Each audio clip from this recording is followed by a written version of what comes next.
अल्लाह इरशाद फरमाता है, ए मेरे बंदे, इस मिट्टी को मामूली मत समझना। इसी मिट्टी से हमने तुम्हारी तख्लीक की है, इसी मिट्टी के अंदर हम तुम सबको लौटाएंगे। और तीसरी दुआ का मतलब ये मत सोचना दुनिया में आए, मौत का मजा चख लिया, कब्र के आगोश में सो गए, कहानी खत्म। अल्लाह इरशाद फरमाता है, अभी कहानी खत्म कहाँ। रब इरशाद फरमाता है, इसी मिट्टी से हम तुम्हें दोबारा निकालेंगे, हश्र के मैदान में लाएंगे, तेरे किए का हिसाब व किताब लेंगे। दिन के उजाले में तुमने दुनिया में क्या किया उसका भी हिसाब लेंगे। रात की तारीकी में दुनिया में तुम कौन सा अमल करते थे इसके बारे में भी सवाल होगा। सारे लोग बोले अल्लाहु अकबर। अब तीसरी दुआ का मतलब ये हुआ कि मरने के बाद फिर उठाए जाएंगे और रब की बारगाह में हिसाब व किताब देना पड़ेगा। कयामत का दिन होगा। आज गर्मी के आलम में लोग पसीने से शराबोर हो जाते हैं और इस साल तो हजरत गर्मी के खूब दूर दूर तक चर्चे हैं। बहुत ज्यादा गर्मी है, बहुत ज्यादा शिद्दत है। लेकिन ये मेरे भाई, ये जलसे मनोरंजन के लिए नहीं हुआ करते, ये जलसे तफरीह के लिए नहीं हुआ करते, ये जलसे हंसने हंसाने के लिए नहीं हुआ करते। ये जलसे इसलिए हुआ करते हैं ताकि हम नेक अमल करके दुनिया में भी मुस्कुराते रहें। और जब नेक अमल करें तो आला हजरत का वो शेर पढ़ते पढ़ते कब्र के आगोश में सो जाएं कि लहद में इश्क़े रुखे शह का दाग लेके चले, अंधेरी रात सुनी थी चराग लेके चले। क्या बात है, जिंदाबाद, वाह वाह वाह। इसलिए होते हैं ताकि नेक अमल करें। कयामत का दिन होगा, कयामत का दिन है, सूरज सर के 1.25 गज नेज़े के करीब है। पसीने से इंसान अपने अमाल के एतबार से पसीने में डुबकियां खा रहा होगा। अल्लाह इरशाद फरमाता है, यौमइज़ि यवद्दुल्लज़ीना कफ़रू, उस दिन ऐ यौमल क़ियामा। अल्लाह फरमाता है, क़यामत के दिन कुफ़ार तमन्ना करेंगे, क़यामत के दिन दुनिया में जो ईमान नहीं लाए वो तमन्ना करेंगे। और खाली वही लोग तमन्ना नहीं करेंगे बल्कि अगला कुरान की आयत का हिस्सा सुनिए। अल्लाह इरशाद फरमाता है, वग़सबुर रसूल, ईमान तो दुनिया में ले आए थे लेकिन जिसने रसूल की नाफरमानी की, मुस्तफ़ा जाने रहमत सल्लल्लाहु ताला अलैहि वसल्लम ने दुनिया में जिस तरह जिंदगी गुजारने का हुक्म दिया था, जो मुस्तफ़ा सल्लल्लाहु अलैहि वसल्लम के हुक्म के खिलाफ दुनिया में अमल करते हैं, अल्लाह इरशाद फरमाता है कि क़यामत के दिन कुफ़ार भी तमन्ना करेंगे और जिसने दुनिया में रसूल के नाफरमानी की वो भी तमन्ना करेंगे। क्या तमन्ना करेंगे? मेरी बात समझ में आ रही है? क्या तमन्ना करेंगे? अब आप कहेंगे मौलाना साहब जरा ये भी बताइए कि क्या हम लोग क्या नाफरमानी करते हैं? सवाब कमाना कितना आसान काम है, आप गौर करें। मैं अक्सर बेशतर कहा करता हूँ, एक गिलास आप पानी ले लें और पानी लेने के बाद आप पानी पिएं, आप पानी ना पिएं बल्कि पानी लेने के बाद एक गिलास आपने पानी लिया है, आप बैठ जाइए और एक नियत कीजिए कि बैठकर पानी पीना ये मेरे मुस्तफ़ा की सुन्नत है। आप लोग भाई इतने थके मानते हैं, लगता है कि उलमाए कराम दिन रात प्रोग्राम नहीं कर रहे हैं बल्कि आप लोग कर रहे हैं। सुभान अल्लाह कहने में कितना सवाब है। एक हदीस शरीफ में अक्सर बेशतर पढ़ता हूँ, एक किताब है अहियाउल उलूम, जिल्द नंबर 1 सफ़ा नंबर 64। ये चाय वाला प्रोग्राम अब अगर बंद हो जाता तो ठीक ही होता, गौर आप करें। अहियाउल उलूम के अंदर ये हदीस मौजूद है। सरकार इरशाद फरमाते हैं, क़ालन नबिय्यु सल्लल्लाहु ताला अलैहि वसल्लम, मन मन मन क़ाल नबी सल्लल्लाहु तआला अलैहि वसल्लम मन सब्बहल्लाह मिअतन बिल अदावति व मिअतन बिल अशी क़ाल नबी सल्लल्लाहु अलैहि वसल्लम काना कमन मिअत हज्जा औ कमा क़ाल नबी सल्लल्लाहु तआला अलैहि वसल्लम। सरकार इरशाद फरमाते हैं कि जिसने सुबह 100 बार सुभान अल्लाह का, जिसने शाम में 100 बार सुभान अल्लाह का, तो सरकार इरशाद फरमाते हैं जो ये आदत बना लें कि सुबह 100 बार सुभान अल्लाह कहें, शाम में 100 बार सुभान अल्लाह पढ़ें, तो अल्लाह पाक उसे 100 नफली हज का सवाब अता फरमाएगा। सुभान अल्लाह, वाह वाह वाह वाह वाह।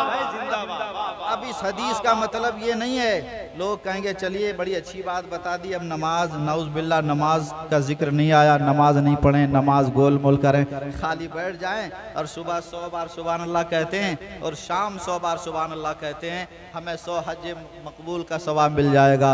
याद रखिए, नफली इबादतों का सवाब आपको उसी वक्त मिलेगा जबकि पहले आप फ़र्ज इबादत की अदायगी करें तब।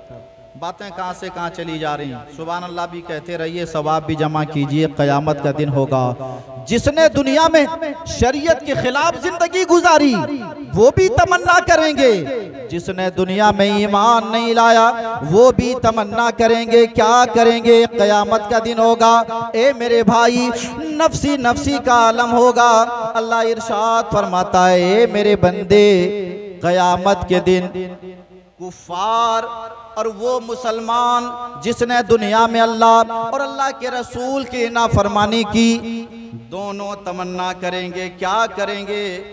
लौ तुसव्वा बिहुमुल अर्द, ये तमन्ना करेंगे, ए अल्लाह काश, आयत का मतलब ये है, मफहूम ये है, काश जमीन फट जाती और जमीन के नीचे हमें धंसा दिया जाता, जमीन बराबर कर दी जाती, ताकि अल्लाह दुनिया में हमने जो गुलछर्रे उड़ाए हैं, दुनिया में हमने जो गुनाह के बाजार को गर्म किया है, ए परवरदिगार, दुनिया में हमने रात की तारीकी में मैं गुनाह करता था, ये सोच कर करता था हमारी माँ नहीं देख रही है, चलो गुनाह कर लेते हैं, हमारे अब्बू नहीं देख रहे हैं, चलो गुनाह कर लेते हैं, हमारे मोहल्ले के लोग नहीं देख रहे हैं, चलो गुनाह कर लेते हैं। लेकिन क़यामत के दिन जब सारे अमाल सामने रख दिए जाएंगे, शर्मिंदगी के आलम में लोग डूबते हुए नजर आएंगे, तमन्ना करेंगे, ऐ काश जमीन फट जाती, जमीन के नीचे हम धंसा दिए जाते तो बड़ा अच्छा होता।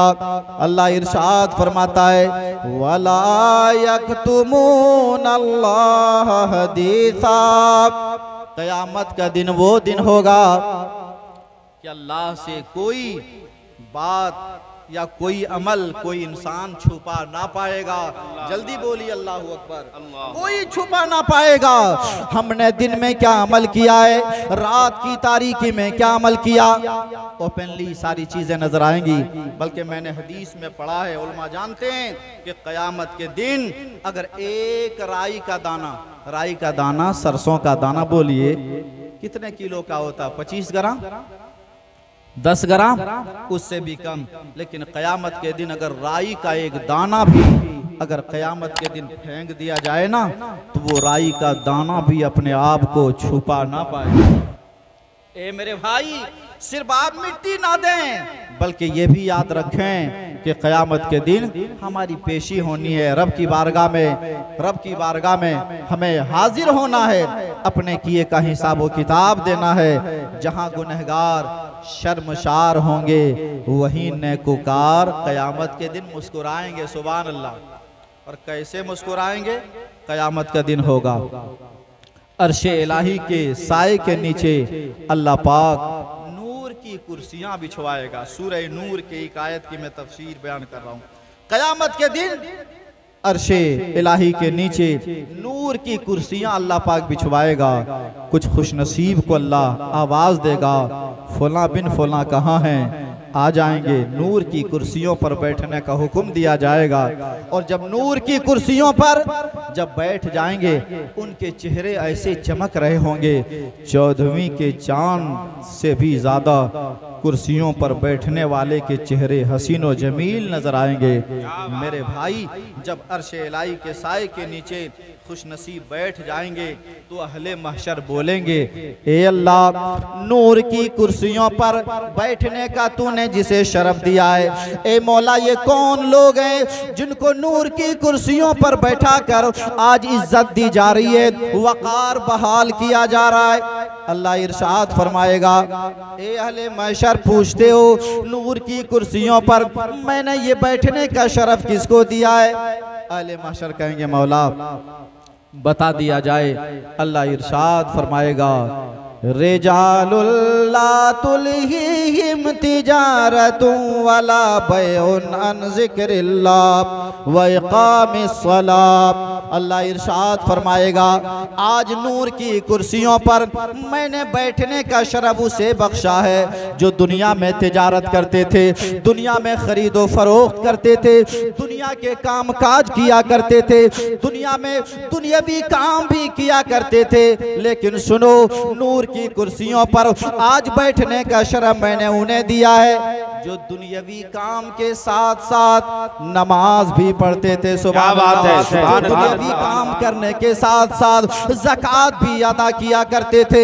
आज नूर की कुर्सियों पर बैठने का शरफ हमने उसे दिया है जो पांचों वक्त पाबंदी के साथ मेरी बारगाह में झुकते भी थे।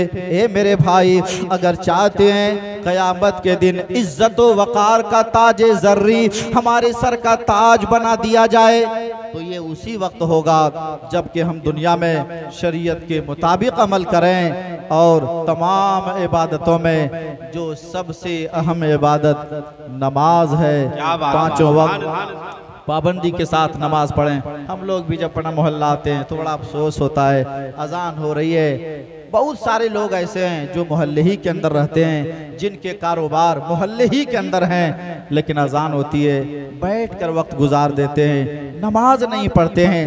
ए मेरे भाई, दुनियादार के सामने झुकिएगा तो जितना झुकिएगा उतना गिरिएगा, लेकिन अल्लाह की बारगाह में नमाज की शक्ल में आप जितना झुकिएगा आप गिरिएगा नहीं। रब की बारगाह में नमाज की शक्ल में इंसान जितना झुकता है अल्लाह इज्जत व वक़ार के एतबार से उसे उतनी ही बुलंदियां अता फरमाया करता है।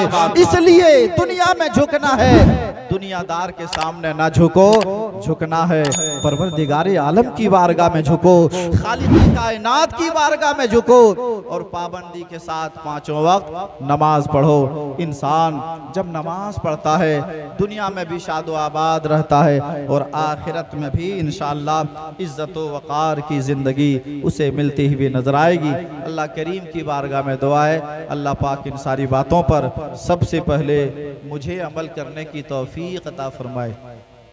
अब इतने आप थके हैं कि मैंने अपने लिए दुआ की, आप आमीन नहीं बोल पा रहे हैं। अभी बुलवाएंगे कायदे से आपको, ऐसी बात नहीं है, जल्दी बोल दीजिए आमीन। अल्लाह पाक हम सारे लोगों को हक बात सुनने और हक बात पर अमल करने